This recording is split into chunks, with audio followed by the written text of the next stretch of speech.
नमस्ते दोस्तों, मैं अनुराधा अपने चैनल अनुराधा ज्ञान में आपका स्वागत करती हूँ। दोस्तों, मैजिक बुक से डे 1 में हमने ब्लेसिंग काउंट करना सीखा और डे 2 में हमने मैजिक रॉक की प्रैक्टिस की और आज डे 3 में हमें बहुत खूबसूरत प्रैक्टिस सिखाता है।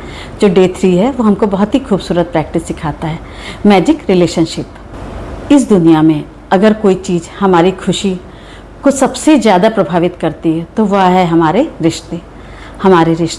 हमारे परिवार के साथ, हमारे जीवन साथी के साथ, हमारे दोस्तों के साथ, हमारे बच्चों के साथ और हमारे सहकर्मियों के साथ जिनके साथ हम काम करते हैं। रिश्ते जीवन को खूबसूरत बनाते हैं, लेकिन जब रिश्तों में तनाव आता है तो जीवन बहुत ही भारी भारी सा लगने लगता है। रोंडा बर्न कहती हैं कि ग्रेटिट्यूड रिश्तों को हील और ट्रांसफॉर्म कर सकता है। क्यों?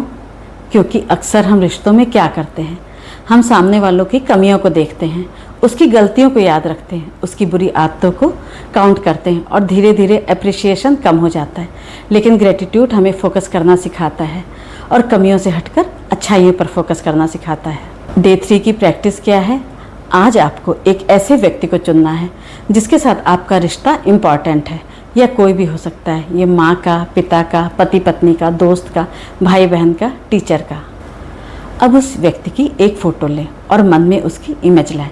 फिर एक नोटबुक लें, उस व्यक्ति के बारे में 5 अच्छी बातें लिखें उसके लिए जिसके लिए आप ग्रेटफुल हैं। जैसे कि मैं अपनी माँ के लिए आभारी हूँ क्योंकि उन्होंने हमेशा मेरा साथ दिया। मैं अपने टीचर के लिए बहुत आभारी हूँ क्योंकि उन्होंने हमेशा मुश्किल समय में साथ दिया। और मैं अपने भाई के लिए आभारी हूँ क्योंकि वह हमेशा मेरा ध्यान रखता है।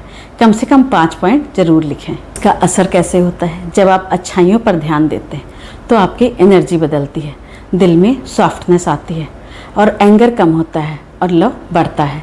ग्रेटिट्यूड रिश्तों में हीलिंग लाता है। हो सकता है आपका रिश्ता परफेक्ट ना हो, कोई भी रिश्ता परफेक्ट नहीं होता है, लेकिन हर रिश्ते में कुछ ना कुछ अच्छा ज़रूर होता है और वही अच्छाई ग्रेटिट्यूड का आधार बनती है। एक गहरी बात, हम अक्सर सोचते हैं कि पहले सामने वाला बदले फिर मैं बदलूं, लेकिन द मैजिक हमें सिखाती है पहले हम अपनी एनर्जी बदलो, फिर अप्रिसिएशन लाओ। पहले ग्रेटफुल फील करो, फिर आज जब आप बदलते हैं तो रिश्तों की एनर्जी भी बदलने लगती है। इसका मैं एक रियल लाइफ एग्जाम्पल देती हूँ। मान लीजिए आपका किसी दोस्त से झगड़ा हुआ, आप बार बार यही नेगेटिविटी बात सोच रहे हैं और अगर आप उसकी अच्छाइयों पर ध्यान देना शुरू करें, उसकी अच्छाइयों को याद करना शुरू करें, जैसे उसने कब आपकी मदद की, कब आपको सपोर्ट किया, कब आपको हंसाया। जब आप ये सब सोचने लगते हैं तो परसेप्शन बदलने लगता है, दिल भी थोड़ा हल्का होता है और यही ग्रेटिट्यूड का मैजिक है। ये एक इम्पॉर्टेंट मैसेज है और डे 3 हमें सिखाता है कि हमें अटेंशन जाता है, जहाँ अटेंशन जाता है वहीं एनर्जी का फ्लो होता है। अगर अटेंशन प्रॉब्लम पर रहेगा तो प्रॉब्लम बड़ी लगेगी और अगर अटेंशन ब्लेसिंग पर रहेगा तो लव बढ़ेगा। अगर अटेंशन प्रॉब्लम पे रहेगा तो हमें बहुत ज़्यादा प्रॉब्लम लगा करेगी और यही अटेंशन अगर ब्लेसिंग पे होगा तो हमारे अंदर पॉजिटिविटी भी आएगी और प्यार बढ़ेगा। और आज का छोटा सा टास्क, एक रिश्ता चुनिए और उसमें 5 ब्लेसिंग लिखिए, दिल से ग्रेटिट्यूड महसूस करिए और अंत में कहिए thank you, thank you, thank you. और दोस्तों, यकीन मानिए ग्रेटिट्यूड रिश्तों को बदल सकता है और लव को गहरा कर सकता है और दिलों के बीच की दूरी को कम कर सकता है। द मैजिक बुक की डे 3 की ग्रेटिट्यूड से रिश्तों को कैसे अच्छा करें, इस पे एक छोटी सी कहानी भी सुना रही हूँ जिसमें कि रिश्तों को संवारना लिखा है। ये नेहा नाम की लड़की की कहानी है। नेहा और उसकी माँ आपस में बहुत प्यार करती थी, लेकिन इधर कुछ महीनों से उनके रिश्तों में तनाव बढ़ गया था। छोटी छोटी बातों पर बहस होने लगती थी। कभी कभी छोटी सी चीज़ को लेकर दोनों इतनी ज़्यादा परेशान हो जाती थी, कभी काम को लेकर, कभी उसकी माँ कुछ भी कहती थी तो वो बहुत चिढ़ जाती थी, कभी बात करने के तरीक़ों को लेकर। धीरे धीरे नेहा के मन में शिकायतें बढ़ने लगी। वह सोचती रहती थी, माँ तो मुझे कुछ समझती ही नहीं, हर बात पे टोकती रहती है, मेरी फीलिंग की किसी को परवाह नहीं है। उधर उसकी माँ भी परेशान रहने लगी।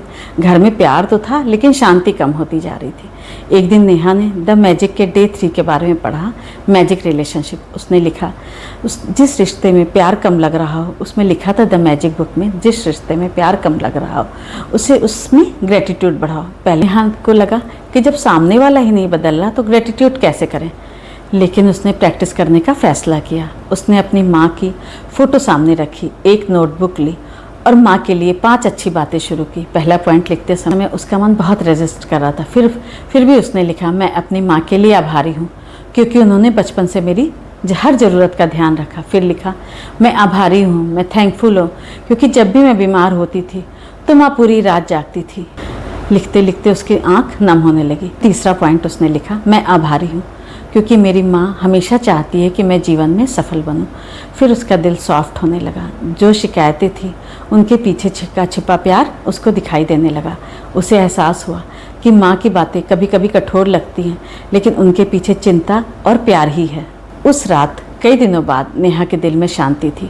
अगली सुबह कुछ अलग हुआ। नेहा किचन में गई और अपनी माँ से मुस्कुराकर बोली, माँ चाय मैं बना देती हूँ। माँ थोड़ी सरप्राइज हुई। धीरे धीरे दोनों के बीच में बातचीत नॉर्मल होने लगी और कुछ दिनों बाद रिश्ता पहले से भी ज़्यादा वार्म हो गया। उन दोनों में बहुत ही ज़्यादा पहले से भी ज़्यादा पटने लगी। इसमें क्या बदला? माँ नहीं बदली, पर नेहा के देखने का नज़रिया बदल गया था। उसने शिकायतों से ध्यान हटाकर ब्लेसिंग पर फोकस करना शुरू कर दिया। और यही ग्रेटिट्यूड का मैजिक है। यह हमेशा सामने वालों को पहले नहीं बदलता, यह पहले हमें बदलता है। फिर जब हमारी एनर्जी बदलती है तो रिश्तों की एनर्जी अपने आप ही बदलने लगती है। यह छोटी सी कहानी हमको बहुत ही सुंदर सीख देती है।